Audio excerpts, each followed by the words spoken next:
guys, welcome to the first episode of Preacher's Kid. Listen, this is different. This is sacred. This is a safe place. This is a vulnerable place. And this is the time where we get to fellowship, we get to commune, where we get to say those things that have been on the inside for a long time, or we get the place to get our questions answered. Um, this is what Preacher's Kid is. This is a podcast where those who have grown up in ministry, even if you weren't a preacher's kid, where there had been expectations that were just too high to reach, or there's been traumas or triggers that were just there from as you grew up, how to deal with those, how to heal from that, and how to break out of certain stereotypes that have been placed on us. This is a podcast of change. It's a podcast of breaking ground, where we aren't satisfied with what things were. People have said what they've said. We've been put in rooms where we don't always feel like we were made for. We've struggled in our identity. We've struggled with, so many other thoughts, so many things that have even happened to us personally. This podcast is a safe place where we can gather together and commune and talk, not just with each other, but with God. I think one of the things that we miss out a lot on is that we can be vulnerable with God. We can talk with God. And I hope that as you guys begin to watch this podcast and see all the things that we talk about, from identity to traumas to triggers to expectations to all these things, that you realize that you can be honest with God. You don't have to be okay, and it's okay if you're not okay. But my prayer for everybody who's watching this podcast is that by the end, that something in you changes, that you feel a sense of lifting, that pressure has been lifted off of you, that it's okay to be who you are. It's okay to be different. That's why Preacher's Kid was created. I remember when I was in the car coming back from a conference in Maryland, Deliverance at the River. Shout out to my mom and my apostle.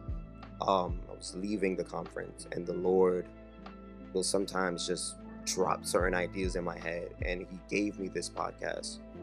And as he was giving it to me, he began to tell me that this podcast is healing for them, but it's also healing for me. There's a lot of expectations that come with being a servant, with serving in church, serving in ministry, being a leader, being on the mic. And a lot of us don't always get the place or the time to really decompress or say what it is that is kind of like going on the inside of us. Sometimes we just got to kind of like suck it up and keep on going. And I've been going, and I know many of you have been going, but I want every single time you come to this podcast, you sit down, you decompress, you let go of the cares of the world, burdens, whatever's been plaguing your mind, whatever you've been struggling with. I'm praying that you find whatever it is you need here, those golden nuggets, that wisdom, that knowledge. I'm praying that with every guest that comes, you find that here. So that's why Preacher's Kid was created. It was created to be a place of healing for people in ministry, people serving, and people serving in various different ways. I got tired of pretending and came to a place where I just wanted to be me. And I wanted to feel like I could be me, and God still loved that version of me, even though it didn't look like pastors or bishops or all these other people. I came to a place where I was fine, where I was just okay with being me. And that requires a lot of letting go. It requires a lot of reflecting. It requires a lot of you thinking of what stages have I gone through that have kind of shaped me to be the way that I am.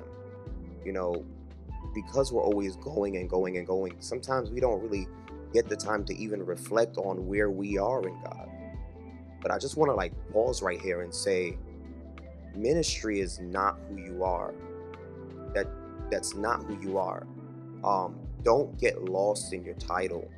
Don't get lost in a microphone. Don't get lost in singing, dancing, however it is that you serve. Don't get lost in that. That's not who you are.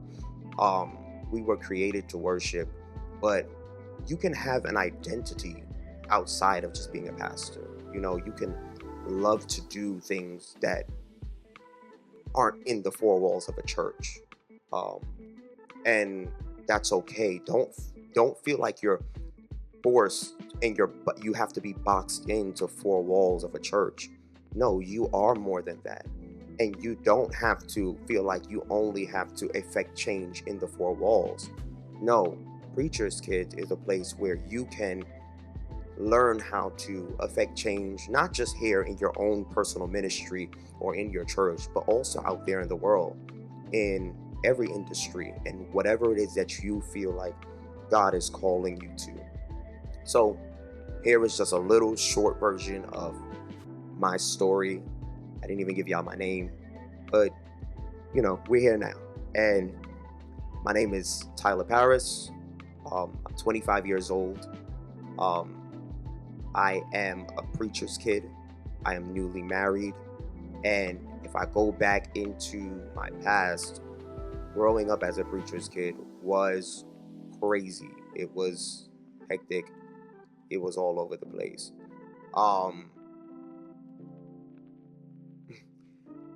I had to always go through that place of feeling like I had to be something that I was not yet. I was 5, I was 8, I was 6, I was 10, and so much was expected of me. And I feel like I never even got the chance to say, hey, I want to do that. Hey, this is something that I'm actually interested to.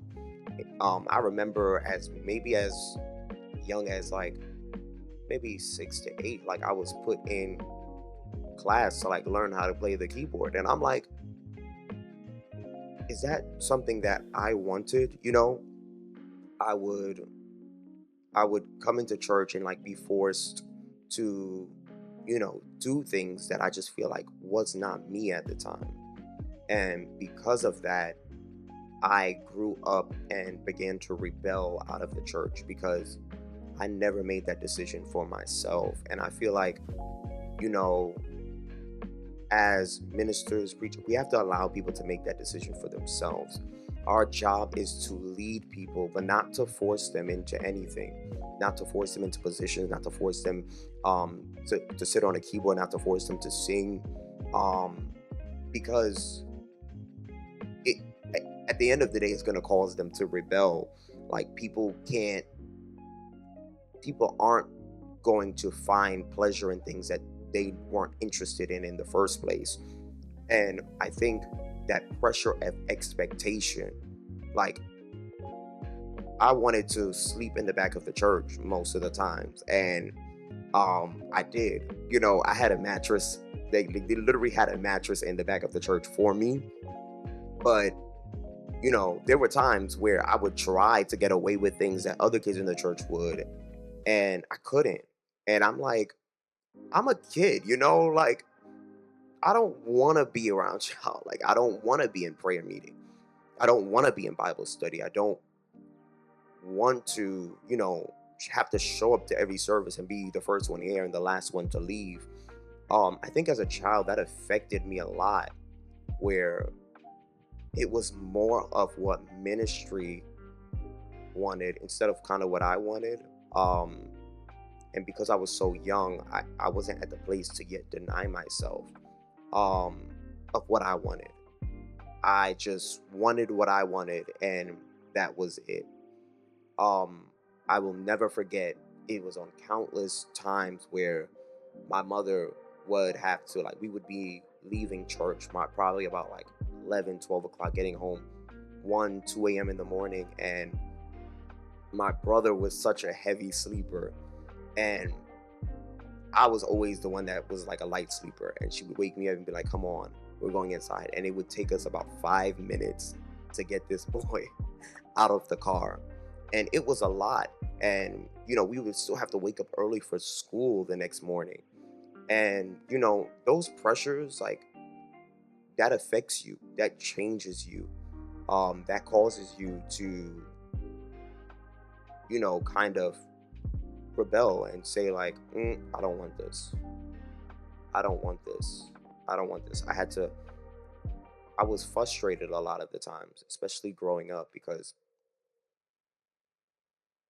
my desire wasn't being, like, taken into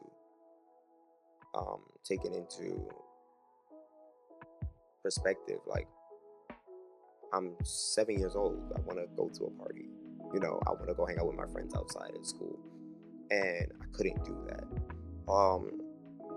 So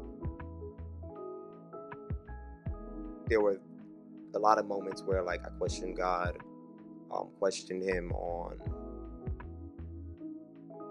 why was I even put into the family that I was put into.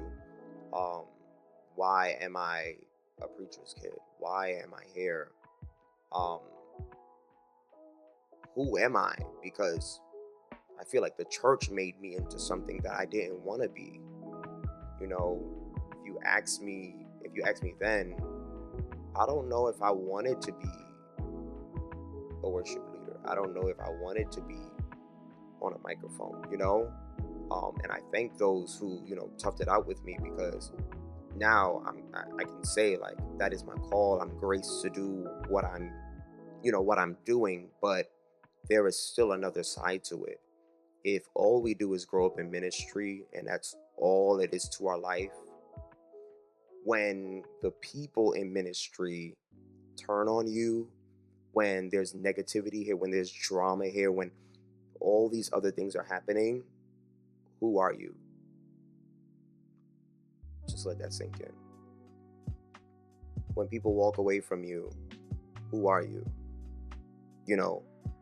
Are you so accustomed to doing church that once you leave this place, you have no identity? And I think that's what was happening with me. And I grew up. And now I'm at the place where it's like, now is a time for healing. I think I was 25 now, and maybe around 20, 21, 20, no, maybe 23. I was told that I was being used by the devil because I had a difference of opinion. And this came from a church member. And that in itself hurt me so much, because I remembered having to show up consistently to serve. And I think right there was the turning point where it was like, God, I need to be healed. I need to be healed. I don't just want to be a preacher's kid. I want to be your son. I want to know what that looks like. I want to build a relationship with you. I want to, get to know you, so that when the same people that that loved me before and criticized me the next day turn away from me, that I'm still so confident and secure in my identity that I am okay. Like, I'm okay. And I was talking to someone earlier, and I was just saying, like, I'm at a place with a peace where I can say, like, I'm okay with being who I am. I'm okay with being misunderstood. I'm okay with, even if I'm overlooked or whatever's going on around me, I'm okay, because I've found God, not just as God, but as a father, and I've built that relationship with him. So what I want what I want every listener to take away from this podcast is that, you know, there are safe places. Um, you are affirmed, you are validated, you are loved, and it might not come from the people that you want it to come from, but it's coming from God. The pressure is there to always be pure, is to always be right, and to always be this person who doesn't make any mistakes. Um, but I want to let you know that it's okay to make a mistake. Um, Mistakes are different from culture, and I feel like as long as we're not making, our sin and our mess ups a culture, it's okay. And I think God is faithful and just to see us in that, to see how we've come from this place to this place, and how we are continuing to be molded and shaped and changed. And as we've come to this place, we continue to move. We go from glory to glory to glory. It reminds me of David. David was far from perfect, but yet his heart was always in the place where he wanted to do what was right. He didn't always do what was right, but he wanted to. And even when he messed up, his heart was so turned towards God, where he could fall on his knees, rip his clothes, and repent and turn from his wicked ways. He could look on a mountain and see, the city being taken by his own son, and turn and worship God. And I think that's what God is calling us to. He's calling preachers, kids, ministers. He's calling us to a place of true surrender and true worship, where, yeah, there's a lot of pressure coming from the world. There's a lot of pressure coming from our peers. There's a lot of pressures coming from mentors, coming from, people who even look up to us. I remember as I was probably 10 years old, and I was told that, the other young men in the church are looking up to me. Like, I'm 10. I don't even know my left from right at this moment. I don't even know what I want to be when I grow up, to have anybody looking up to me. And I understand that even as we grow, and we grow in God, and we are anointed, to do whatever it is that God has called you to do, that pressure grows. Like, some of us are leaders of churches, we're pastors of churches.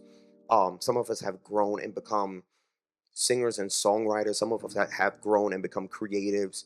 We're on the media team. We're ushers. We're dancers. We're on we're on the keys. We're on the drums. We're musicians. Um, and that pressure is hard at times. And what I want to remind you is that it's okay. Even in that pressure, like, you are safe enough to USA in God. Like, take a deep breath in God and tell him, it's a lot to bear. It's true, it is. It's hard to have so many people looking up to you consistently, and feeling like you don't get that opportunity, and this is where I'll, encourage everyone to just have godly leaders and, mentors and spiritual fathers and mothers that can really, pick you up in the spirit, because, you're not always going to be okay. Like, I know they told you that, life would be easy once you came to God. It's not true. I think actually my life became harder once I surrendered to God, because it's not hard with God, but when you have to deal with God's people, it's just like, so there's a lot of pressure with being a role model, and feeling like you can't make a mistake. I'm here to tell you today that you can make a mistake. You can be you. You can be free here. There's no judgment. Whatever it is that you're struggling with, grief, mental illness, depression, anxiety. We'll be talking about all of that. We'll be getting into all of that. We'll be getting into trauma, church hurt, family dynamics, how, basically if things aren't good in the family, it's not going to be good at church. Navigating those seasons. We don't have a lot of people who are teaching us how to navigate those hard seasons. And I think that's why in my generation, we don't have a lot of people who are fully surrendered to God, because we don't have a lot of people who are really showing us how, showing us and paving the way for us.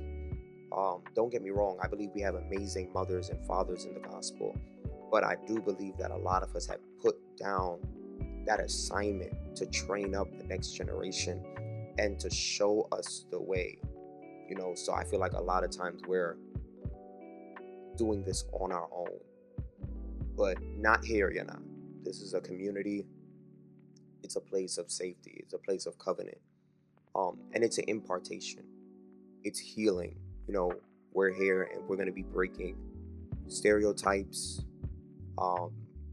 You don't have to be a preacher's kid and be a musician. Like, you don't have to be a preacher's kid and be on a mic. You can be a preacher's kid and be called, outside of these four walls and still love God. That's okay. That's okay. So we'll be discussing a whole bunch of other topics throughout this season. I want you to sit back, relax, and join us every 2 weeks. We'll be doing this bi-weekly. Every 2 weeks for Preacher's Kid. Listen, I want you to follow us on Instagram at Preacher's Kid Official. You guys can follow me on Instagram or on Facebook at Tyla Parris. And inbox me whatever it is that you want to see in this podcast, things that you're struggling with, things that you might need help with, that you want, clarity with. We're here. We're here as a collective. I know I'm sitting here alone, but Father, Son, and Holy Spirit's with me. We're here as a collective to effect change, to become better, to heal from trauma, to heal from having to be something that we felt like we never were, and growing up in that and being 20 and 30 and 40 and now having to find yourself and cultivate that. We're here to talk about all of that. So my promise to everybody is that in this podcast, you're going to get real, you're going to get raw. It's not going to be no fluff. You're going to get real talk, real challenges that me, myself, and some of my guests that I'll be having on have been through and have had to navigate and get through, and we're still standing. So my promise again is that this is a safe place. This is more than performance. It's a faith thing. We're walking by faith and not by sight. So listen, I want you guys to join us every other week for Preacher's Kid. Listen, do not miss one episode. If you miss one episode, you are in rebellion. Do not miss an episode, because it is going to get good. I have amazing friends, brothers, and sisters that are coming to pour. And we're just going to sit back and let God do whatever it is that He has to do. So until next time, see you for Preacher's Kid.